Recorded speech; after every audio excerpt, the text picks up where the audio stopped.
इस सिटी का देखिए आपको यहाँ पे निबंध है धर्म एवं राजनीति उसका ये पार्ट 2 का इसमें आपको धर्म एवं राजनीति जो निबंध उसको हम आप पढ़ते हैं। देखिए इसमें जो विस्तार करने का जो पॉइंट है वो हम यहाँ पर करेंगे क्या कि पहला विस्तार पॉइंट होगा धर्म एवं राजनीति में पारस्परिक संबंध बनाना होगा।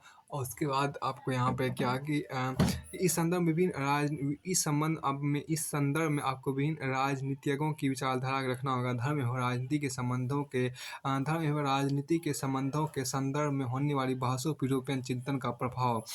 फिर देखिए धर्म एवं राजनीति का ना तो पूर्ण रूपेण सम्मिलित होना चाहिए। धर्म एवं राजनीति का ना तो पूर्ण रूपेण सम्मिलन होना चाहिए और ना ही पूर्ण पृथक्करण। ये आपको विचारने बिंदु है। इसमें देखिए जो खास बात आपको देखिए यदि यहाँ देखिए क्या यदि राजनीति असामाजिक तत्वों की अंतिम शरण स्थली है और यदि राजनीति असामाजिक तत्वों की अंतिम शरण स्थली है और धर्म जनता का नशा तो इन दोनों के अंत संबंध से निश्चित रूप से विनाश का ही रास्ता खुलता है। परंतु यदि राजनीति किसी इकाई में सहिष्णुता एवं व्यवस्था बनाए रखने के उपयुक्तम साधन के रूप में देखा जाए और धर्म को जीवन मूल्यों की उत्कृष्टता का मूल्य तो ऐसी स्थिति में हम धर्म और राजनीति को ऐसी स्थिति में हम धर्म और राजनीति को बिल्कुल दो समानांतर धाराओं में विभक्त करने की भूल नहीं कर सकते। सच तो यह है कि धर्म और राजनीति के संबंधों को लेकर आज तो बहुत से प्रश्न उठाए जा रहे हैं। आज तो देखिए आज तो बहुत से प्रश्न उठाए। देखिए ऐसी स्थिति में हम धर्म और राजनीति को बिल्कुल दो समानांतर धाराओं में विभक्त करने की भूल नहीं कर सकते। सच तो यह है कि धर्म और राजनीति के संबंध को लेकर आज जो यहाँ देखिए आज जो बहुत से प्रश्न उठाए जा रहे हैं उन प्रश्नों की प्रकृति ही गलत है। प्रश्न यह नहीं उठाना चाहिए कि क्या धर्म और राजनीति एक दूसरे से संबंध है। प्रश्न यह उठाना चाहिए कि उन दोनों के बीच किस तरह का संबंध होना चाहिए। देखिए राजनीति को शक्ति की अपेक्षा होती है चाहे किसी प्रकार की राजनीतिक व्यवस्था हो।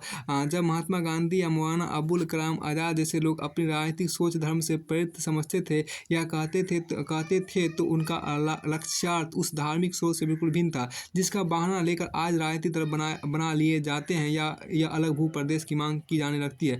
गांधी जी सभी धर्मों के सारे तत्वों को राजनीति करने के लिए आध्यात्मिक मूल्यों के रूप में अनिवार्य समझते थे और अपनी इसी भावना के संदर्भ में अक्सर कहा करते थे कि धर्म से विरत राजनीति अकल्याणकारी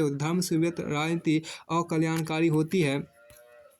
धर्म से व्यक्त राजनीति और कल्याणकारी होती है। देखिए धर्म गांधी जी की दृष्टि में पृथकता व चाहे वह भौगोलिक हो, सामाजिक हो, व्यक्तिक हो कोई ही मानता। इसी से गांधी जी पूरे विश्व को एक नैतिक राजनीतिक इकाई के रूप में देखते थे और विश्व नागरिकता ऐसे सिद्धांतों की बात करते थे। इस प्रकार धर्म पूजा अर्चना कर्मकांड और जीव ब्रह्मा संबंध आदि तत्वों के अतिरिक्त भी अपनी अभिव्यक्ति देना है। वह मूल्यों एवं सिद्धांतों की एक संहिता भी है अर्थात धर्म अपने अनुयायियों के नैतिक अनुशासन का एक स्रोत होता है। धर्म आध्यात्मिक विश्वासों एवं अलौकिक धारणाओं की भी एक व्यवस्था के रूप में होता है। अपने इस रूप में यह प्रगतिवादियों की आलोचना का केंद्र बनता है। पश्चिमी देशों में आध्यात्मिक विरोधों की वजह से अनगिनत खूनी संघर्ष हुए हैं परंतु भारत में ऐसी एक भी घटना नहीं हुई। सुदीर्घ भूतकाल से लेकर वर्तमान समय तक हमारे यहाँ संघर्ष सांप्रदायिक कारणों से हुए हैं और धार्मिक कारणों से नहीं। धार्मिक सहिष्णुता की दृष्टि से भारत की ऐतिहासिक एवं वर्तमान छवि निश्चय ही अत्यंत मानवीय एवं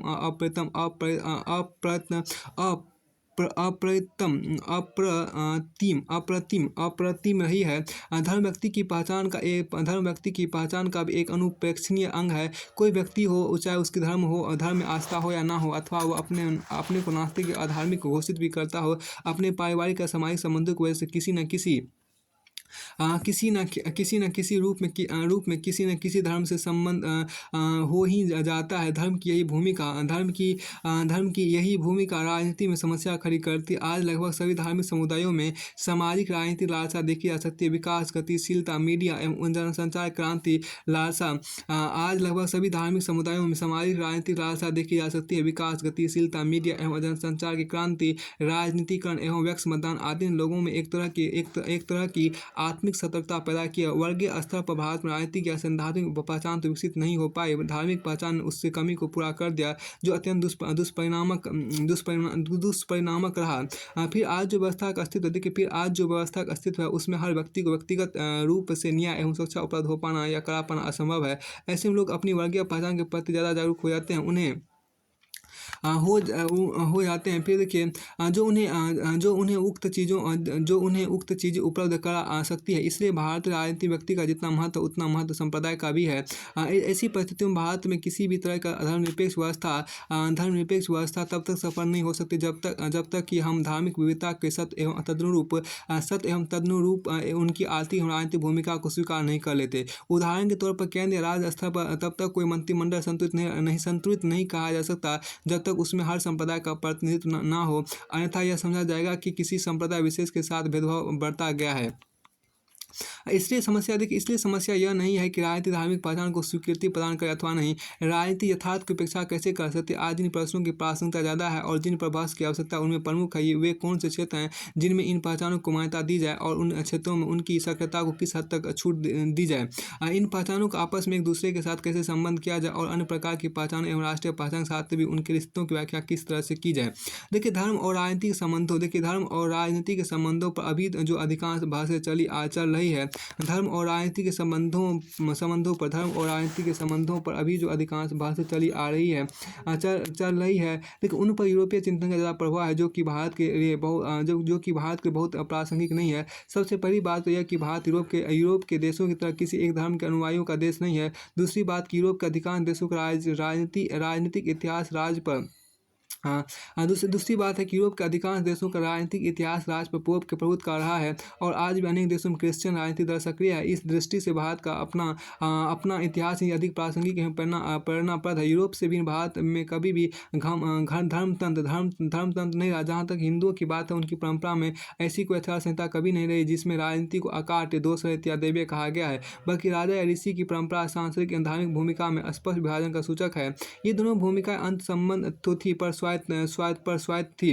अंत संबंध थी पर स्वायत्त। देखिए, लगभग 800 वर्षों तक भारत मुस्लिम शासकों का शासन भी समान रूप से सौहार्दपूर्ण एवं सहिष्णुतापूर्ण रहा है। यद्यपि राज एवं उलेमा वर्ग के बीच निकट का रिश्ता था, तथापि धर्मनिरपेक्ष प्राधिकार की सर्वोच्चता बनी रही। मुस्लिम राजनीति में एक तीसरी धारा सूफियों के लिए जिनकी राज के धर्मनिरपेक्ष स्वरूप की प्रतिष्ठा में महत्वपूर्ण भूमिका रही। सिखों के इतिहास भी एक धर्मनिरपेक्ष तत्वों से भरा पड़ा है। उनमें सांसारिक एवं आध्यात्मिक नेतृत्व में अंत संबंध होते हुए पर्याप्त पार्थक्य था, जिनके लिए क्रमशः मीरी एवं पीरी पद प्रयुक्त होते थे और उनके भीतर और उनके प्रतीक के रूप में कमर में 2 तलवारें होती थी और उनकी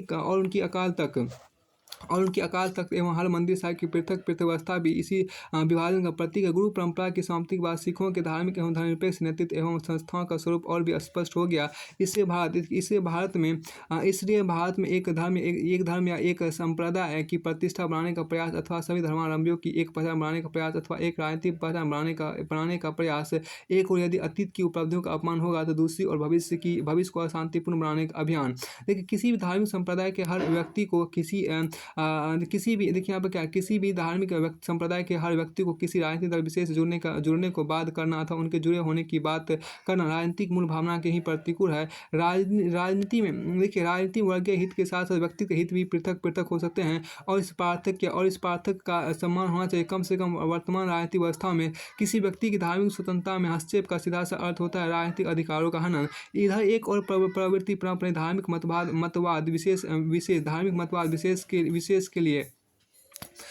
मतवाद विशेष के अलग अलग राजनीतिक दलों के निर्माण की बात चल रही है और ऐसे दल बनाए भी जा रहे हैं। ऐसे में यदि किसी धर्म विशेष का हर व्यक्ति उस धर्म विशेष से संबंध राजनीतिक दल के प्रति ही एकनिष्ठ हो जाए तो चुनाव प्रणाली का कोई औचित्य ही नहीं रह जाएगा। राष्ट्र कबीलों में बढ़ जाएगा और कबायली संघर्षों का अनवरत सिलसिला शुरू हो जाएगा। वस्तुतः धर्म का पूर्ण संस्थागत रूप में राजनीति के पूर्ण संस्थागत रूप के साथ पूर्ण सम्मिलन जितनी अराजक स्थिति पैदा करेगा उतनी ही अराजक स्थिति पैदा करेगा। देखिए जितनी अराजक देखिए यहाँ पर क्या कि इसमें देखिए एक फिर वस्तुतः धर्म का पूर्ण संस्थागत रूप में राजनीति के पूर्ण संस्थागत रूप के साथ पूर्ण सम्मेलन जितनी अराजक स्थिति पैदा करेगा उतनी ही अराजक स्थिति पैदा करेगा धर्म एवं राजनीति के पूर्ण पृथक्करण पूर्ण पृथक्करण का कोई प्रयास। यह सच तो सबके सामने है कि एक पेशे के लोग, चाहे वे किसान हो, मजदूर हो, छात्र हो, शिक्षक हो, डॉक्टर हो, इंजीनियर हो, अपने पेशे के आधार पर गोलबंद होते हैं, चाहे वे किसी भी धर्म से आते हो। और उनके इस तरह के किसी संगठन को कोई धार्मिक नेतृत्व चुनौती नहीं देता। क्यों ना राजनीति के भीतर भी वैसे ही तत्व पैदा किया जाए जिनसे धर्मनिरपेक्ष हितों अथवा मतभेदों के आधार पर दल या संगठन गठित हो। यह एक तरह का बौद्धिक अधिकार है जिसे स्थापित करना समय का तकाजा है, जिसे स्थापित करना समय का तकाजा है। अब कि कितना आवश्यक है अभिव्यक्ति स्वातंत्र्य, देखिए कितना आवश्यक है अभिव्यक्ति स्वातंत्र्य। अब इसमें विस्तार बिंदु क्या करना है, अभिव्यक्ति स्वातंत्र्य की आवश्यकता है, अभिव्यक्ति स्वातंत्र्य की आवश्यकता।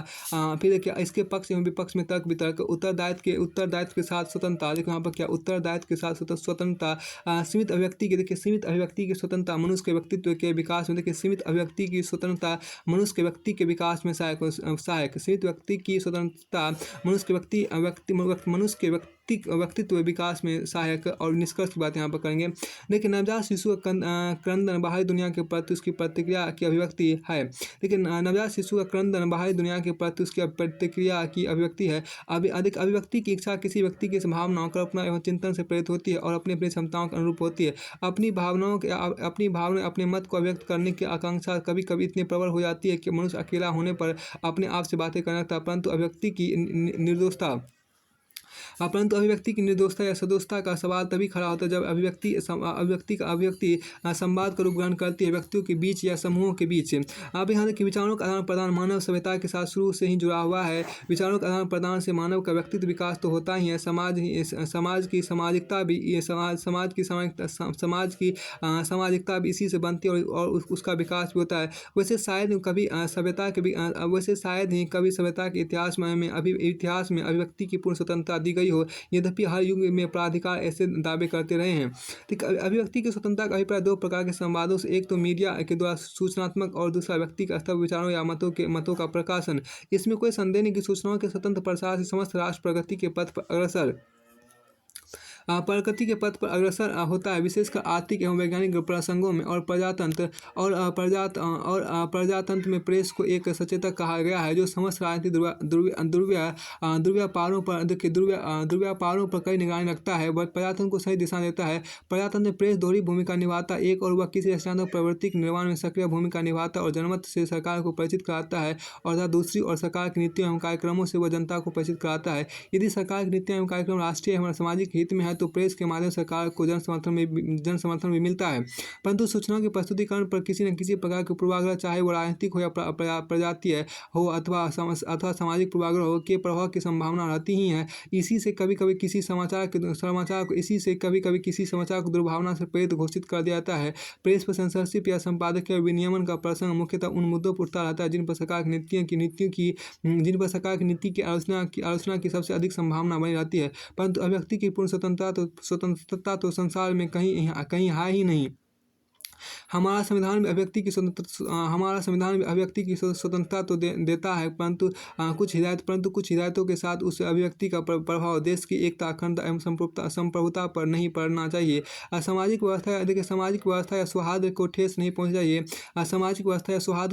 पहुँचनी चाहिए। न्यायालय की अवमानना नहीं होनी चाहिए और अभिव्यक्ति दुर्भावनापूर्ण नहीं होनी चाहिए। कोई भी व्यक्ति गाली देने या किसी को अपमानित करने की स्वतंत्रता दिए जाने की वकालत नहीं कर सकता। कोई भी व्यक्ति गाली देने या किसी को अपमानित करने की स्वतंत्रता दिए जाने की वकालत नहीं कर सकता, परंतु किसी व्यक्ति के विचारों, दृष्टिकोण एवं धारणाओं की अभिव्यक्ति की युक्ता पर नियंत्रक उपाय लगाना परंतु किसी व्यक्ति के विचारों, दृष्टिकोण एवं धारणाओं के अभिव्यक्ति की युक्ता पर नियंत्रक उपाय लगाना बड़ा मुश्किल काम है। हर आदमी यह सोचता है कि उसके विचार स्वतंत्र है, किंतु क्या इन सभी स्वतंत्र विचारों की अभिव्यक्ति को स्वतंत्रता देना उचित होगा?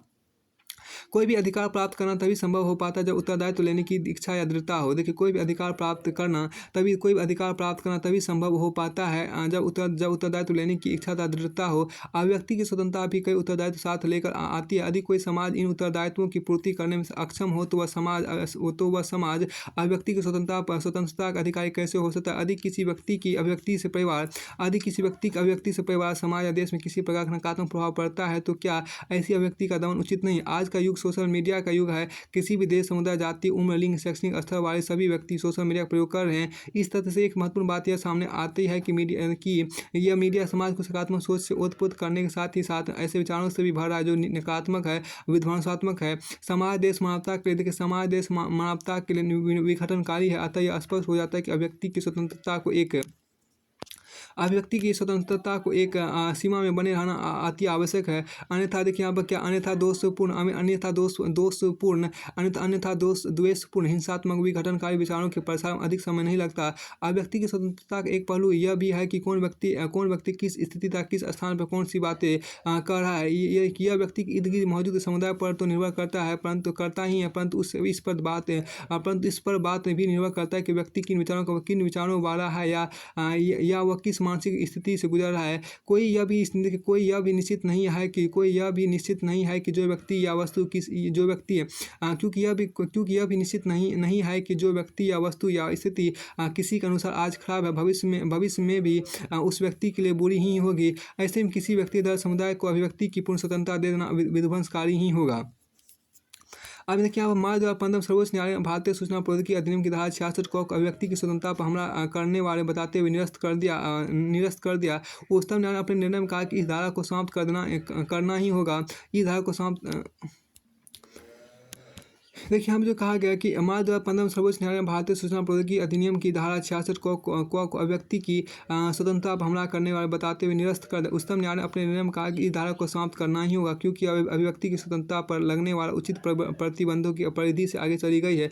न्यायालय ने यह तक भी मानने से इनकार कर दिया कि अनुच्छेद 19(2) सार्वजनिक व्यवस्था को देखते हुए वाक एवं अभिव्यक्ति की स्वतंत्रता पर लगे युक्ति निबंधन के संगत है। न्यायालय के अनुसार धारा 66 को संविधान के इस अनुच्छेद का उल्लंघन करती है, लेकिन अपना निर्णय सुनाते हुए पीठ ने सरकार को अनुमति दी कि वह उन वेबसाइटों को ब्लॉक कर सकती है जो सांप्रदायिक तनाव, सामाजिक वैमनस्य फैला रही है या दूसरे देशों के साथ भारत के संबंधों को प्रभावित कर रही है। न्यायालय ने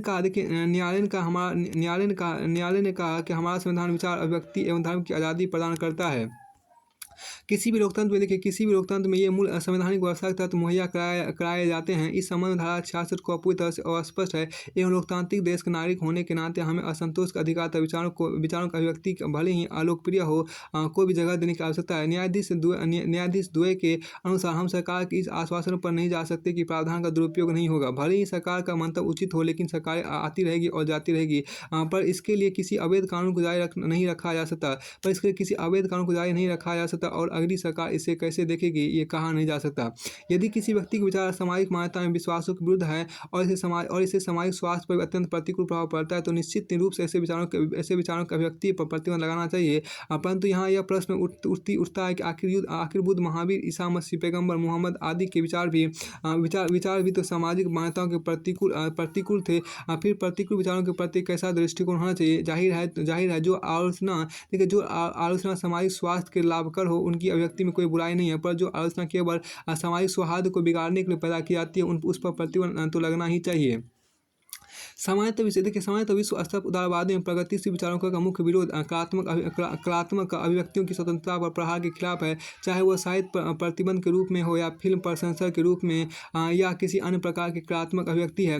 अभिव्यक्ति में या किसी अन्य प्रकार की कलात्मक अभिव्यक्ति में इसमें तो शायद कोई दो राय नहीं कि विभत्स अश्लीलता एवं क्रूर हिंसा की अभिव्यक्ति पर प्रतिबंध लगाना ही चाहिए, परंतु शेष अन्य विचारों या धारणाओं के स्तर पर कोई प्रतिबंध उचित नहीं। कलाकार को सृजना की और दर्शक पाठक को उनमें अपनी पसंद के चयन की छूट होनी ही चाहिए। अभिव्यक्ति की स्वतंत्रता के इस पूरे विवाद में पूर्ण स्वतंत्रता के समर्थक विस्तृत मानसिकता वाले समझे जाते हैं और इसके विरोधी पिछड़े रूढ़िवादी और संकीर्ण मानसिकतावादी।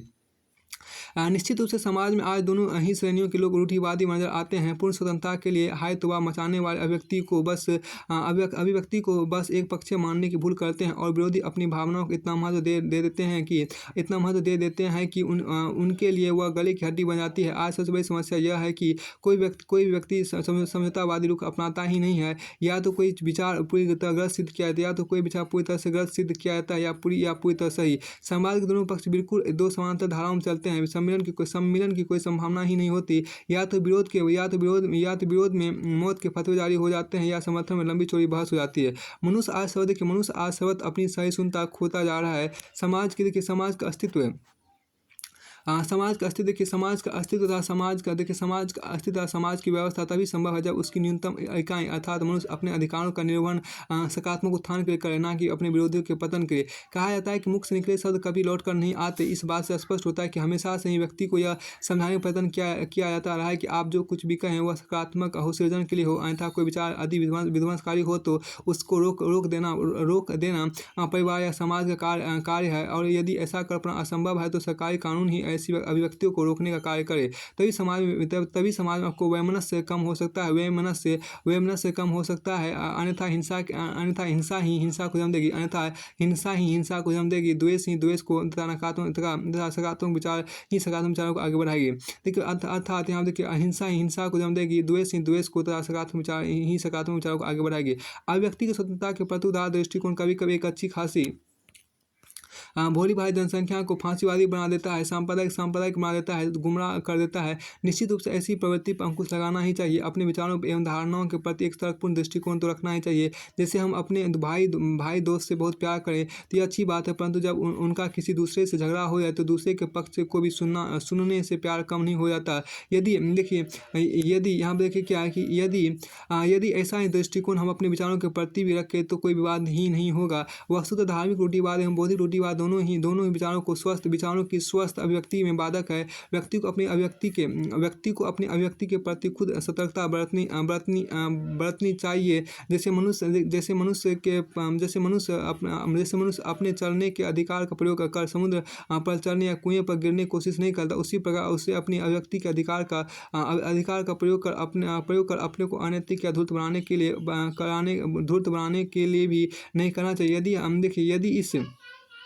यदि इस तरह की प्रवृत्ति मनुष्य अपने अंदर विकसित कर ले तो संसार की विभिन्न सरकारें अपना ज़्यादा समय मानव संसाधन विकास में लगा सकेगी। अभिव्यक्ति स्वातंत्र का पूर्ण उपस्थित होना या किसी प्रकार से सीमित किया जाना किसी व्यक्ति या उसके विचार पर ही निर्भर करता है। जो मानदंड आज की तारीख में उचित एवं प्रासंगिक है वे कल भी उचित एवं प्रासंगिक हो, यह आवश्यक नहीं है। विचार बदलते हैं, दृष्टिकोण बदलते हैं, सामाजिक मानदंड बदलते हैं, और यह काम अभिव्यक्ति की स्वतंत्रता के द्वारा भी हो सकता है। इन्हें सामान्य ढंग से लेना चाहिए, और सही सोच समझता यही है कि परिवर्तन हमेशा बेहतर ही रहता है। और सही सोच यही है, देखिए इसके यहाँ पे क्या कि सही सोच समझता यही है कि परिवर्तन हमेशा बेहतर ही रहता है। अब आगे यहाँ देखिए कहा गया प्रजातांत्रिक भावना। आगे यहाँ पर निबंध आपको कि प्रजातांत्रिक भावना एवं दलीय राजनीति आपको यहाँ पर इसके अंदर क्या हम विस्तार करेंगे कि प्रजातांत्रिक व्यवस्था में राजनीतिक दलों का महत्व एवं उनकी भूमिका के बारे में लिखेंगे पहले। फिर भारतीय प्रजातांत्रिक व्यवस्था में बहुत दलीय व्यवस्था के दोष हम देखेंगे, गठबंधन की राजनीति देखेंगे, फिर आपको निष्कर्ष में आपको राजनीतिक दलों से अपेक्षा यहाँ पर आपको किया जाएगा। तो फिर आपको आगे यहाँ पर देखिए यहाँ पर क्या इसमें देखिए क्या किसी भी प्रजातांत्रिक व्यवस्था में अन्य बातों से के अलावा राजनीतिक दलों से एक महत्वपूर्ण अपेक्षा होती है। किसी भी प्रजातांत्रिक व्यवस्था में अन्य बातों के अलावा राजनीतिक दलों से एक महत्वपूर्ण अपेक्षा होती है कि वे जनता को प्रजातांत्रिक मूल्यों एवं भावनाओं से अवगत कराएं। विशेषकर भारत जैसे देश जहाँ अविकसित अवस्था में नागरिकों को विश्व के सबसे बड़े प्रजातंत्र की भाग विधाता बना दिया गया है। अशिक्षित भूखी नंगी जनता को एक सपाट व्यक्ति मताधिकार के तहत एक उत्तरदायी विधायिका एवं उसके द्वारा एक कल्याणकारी कार्यपालिका के गठन का अधिकार दे दिया गया है। एक और जहाँ भेदभाव रहित पूर्ण प्रजातांत्रिक अधिकारों के समान वितरण का स्वागत किया गया, वहीं यह आशंका भी व्यक्त की गई कि निरक्षर अशिक्षित बहुल भारत में सच्चे अर्थों में प्रजातंत्र की स्थापना नहीं हो पाएगी, क्योंकि निरक्षर लोग योग एवं अयोग्य प्रतिनिधियों अंतर कर पाने में असमर्थ होंगे। ऐसे में आशा की गई कि विभिन्न राजनीतिक दल निरक्षर जनता को प्रजातांत्रिक मूल्यों की दीक्षा देंगे। ऐसे में आशा की गई कि विभिन्न राजनीतिक दल निरक्षर जनता को प्रजातांत्रिक मूल्यों की शिक्षा देंगे, परंतु 1952 ईस्वी से लेकर 2014 ईस्वी तक 16 बार लोकसभा का गठन हो चुका है। परंतु 1952 ईस्वी से लेकर 2014 ईस्वी तक 16 बार लोकसभा का गठन हो चुका है। राज्यों में दर्जनों बार विधानसभाएं गठित हुई हैं, पर प्रजातांत्रिक भावनाएं अब तक हमें नजर नहीं आई। राजनीतिक दलों ने बस अपने को सत्ता पर काबिज होने तक सीमित रखा। जनता को शिक्षित करने के बजाय उसे बेवकूफ़ बनाने में रुचि लेते रहे। राजनीतिक दलों ने गरीब भारतीय जनता से भी लेने को ही नियत हमेशा दिखाई है। देखिए यहाँ पर क्या राजनीतिक दलों ने गरीब भारतीय जनता से भी लेने की ही नियत हमेशा दिखाई है। हमें वोट दो, उसे वोट दो। देखिए भारत का संविधान नागरिकों को समुदाय या संघ बनाने की स्वतंत्रता देता है, और राजनीतिक दलों का गठन भी इसी आधार पर संवैधानिक अधिकार है। यहाँ तक कि हमारा संविधान जाति एवं धर्म के आधार पर भी समुदाय या संघ के गठन से नागरिकों को निर्वासित नहीं करता। यहाँ देखिए एक मिनट फिर से, हमारा संविधान जाति एवं धर्म के आधार पर भी समुदाय या संघ के गठन से नागरिकों को निर्वासित होना चाहिए, निर्वासित नहीं करता। जाहिर है कि राजनीतिक दलों का गठन भी इन आधारों पर हो सकता है और इस आधार पर वोट भी मांगे जा सकते हैं। ऐसा नहीं कि भारत एक बहुदलीय व्यवस्थावादी देश है, परंतु भारत में बहुदलीयता अतिदलीयता की हदें को भी पार कर चुका है, जो हमारे हित साधने के बजाय प्रशासनिक दिक्कतों एवं राजनीतिक संघर्षों को ही जन्म देती है। संवैधानिक अधिकारों के दुरुपयोग का इनसे बड़ा उदाहरण और कुछ भी नहीं हो सकता। देखिए कोई भी राजनीतिक दल कुछ सिद्धांतों पर गठित होता है। उसके कुछ लक्ष्य होते हैं, उसकी कुछ नीतियाँ होती है, और अपने इन सिद्धांतों और लक्ष्यों नीतियों को कार्यान्वित करने के लिए वह सत्ता पर काबिज होने की कोशिश करता है। अर्थात सत्ता एक साधन होती है साध तक पहुंचने के लिए, परंतु दुर्भाग्यवश आज साधन ही साध बन गया है। सारे सिद्धांत, सारे लक्ष्य और सारी नीतियां बस सत्तासीन होने के लिए दिख पड़ती है। 1996 ईस्वी के चुनाव के बाद के राजनीतिक गठजोड़ इस बात के स्पष्ट प्रमाण है कि इसके पहले भी राजनीतिक गठजोड़ हुए थे, पर उतने ही निर्लजतापूर्ण नहीं जितने आज के हैं। हालांकि वर्ष 2014 के आम चुनाव में जनता ने गठबंधन सरकार की प्रवृत्ति को फिर से तोड़ा और भारतीय जनता दल को स्पष्ट बहुमत प्रदान किया। इस पूरे संदर्भ का जो सबसे शर्मनाक पहलू है वह यह कि सत्ता के अंतिम दौर में शामिल कुछ राजनीतिक दलों द्वारा भारतीय प्रजातंत्र के प्रतीकात्मक संप्रभु राष्ट्रपति एवं वास्तविक संप्रभु जनता का अपमान करना। देखिए यहाँ पर क्या त्रिशंकु संसद में सरकार बनाने की अपनी संवैधानिक जिम्मेदारी के तहत अपने विवेकाधीन अधिकार एवं संसदीय परंपरा के आधार पर महामहिम राष्ट्रपति द्वारा सबसे बड़े राजनीतिक दल को सरकार बनाने के लिए आमंत्रित किया जाता है, पर कुछ राजनीतिक दलों द्वारा राष्ट्रपति की इस निर्णय की आलोचना संवैधानिक मर्यादाओं से बाहर जाकर और भद्दे रूप में की जाती है। प्रजातांत्रिक व्यवस्था में जनादेश का सम्मान करना हर राजनीतिक दल का कर्तव्य होता है, परंतु हार से बखरा राजनीतिक दल जनता को भी गाली देने से बाज नहीं आए, और वह भी धर्म एवं जाति के नाम पर। कुछ ने इसे जनता का गंवारूपन कहा तो किसी ने इसके बहकावे में आ जाने का परिणाम बताया। कहने की आवश्यकता नहीं कि इन दोनों स्थितियों के लिए ये राजनीतिक दल ही उत्तरदायी हैं। एक और महत्वपूर्ण प्रश्न यह कि क्या सारे प्रजातांत्रिक मूल्यों को समझने और उसका पालन करने का दायित्व जनता पर ही है। बार बार कहा जाता है कि जनता योग्य उम्मीदवार का चयन करे, जनता अपराधियों को मत न दे, उनका जाति एवं धर्म के आधार पर मतदान न करे, जनता पर लोभन भय या दबाव में न आए, आदि। क्या आज कोई ऐसा राजनीतिक दल है जो योग्यतावाद का समर्थन करता हो? यदि करता भी हो तो योग्यता की अपनी परिभाषा के आधार पर देखिए योग्यता की अपनी परिभाषा के आधार पर कोई ऐसा राजनीतिक दल है जो अपराधियों को टिकट ना देता हो या जितने के लिए अपराधियों से सांठगांठ ना करता हो? कोई ऐसा राजनीतिक दल है जो एक टिकट बिना जाति या धार्मिक समीकरण के आधार पर देता हो? एक तरह से देश का हर संसदीय विधानमंडलीय क्षेत्र अघोषित रूप से सुरक्षित क्षेत्र हो गया है।